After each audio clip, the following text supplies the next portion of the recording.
أسرار الأهرامات. من آلاف السنين وقف المصري القديم على ضفة النيل ونظر إلى السماء ثم إلى الأرض وقال سأبني ما يخلدني إلى الأبد. ومن هنا بدأت الحكاية العجيبة للأهرامات اللي لحد النهاردة مخبية أسرارها. ازيكم يا حبايب، عاملين ايه؟ يا رب تكونوا بخير. معاكم جدة ملك، وتعالوا نسمع الحكاية.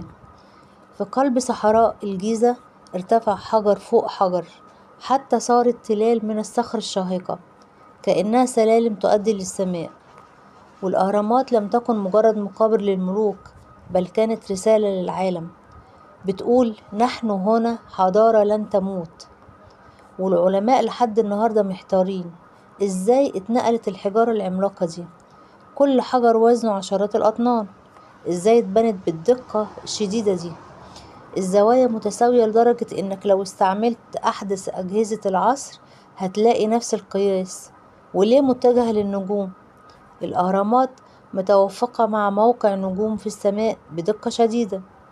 البعض بيقول ان المصريين القدماء كانوا عندهم علم متقدم جدا ضاع مع الزمن، والبعض الاخر شايف ان ده دليل على عبقرية البشر وقتها وان الارادة بتخلق المستحيل.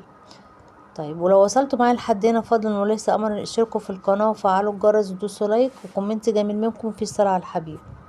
وعايزة اقول لكم ان الاهرامات مش مجرد حجر، وفي النهاية الاهرامات علمتنا ان البقاء مش بالعمر لكن بالاثر اللي بتسيبه وراك. المصري القديم رحل لكن الاثار فضلت ابدية بتشهد على عظمته. وياريت كل إنسان يعمل حاجة في حياته تجعله خالد بعد رحيله، فالأثر هو الحياة التانية للإنسان. وكده الحكاية خلصت يا حبايبي، والسلام عليكم.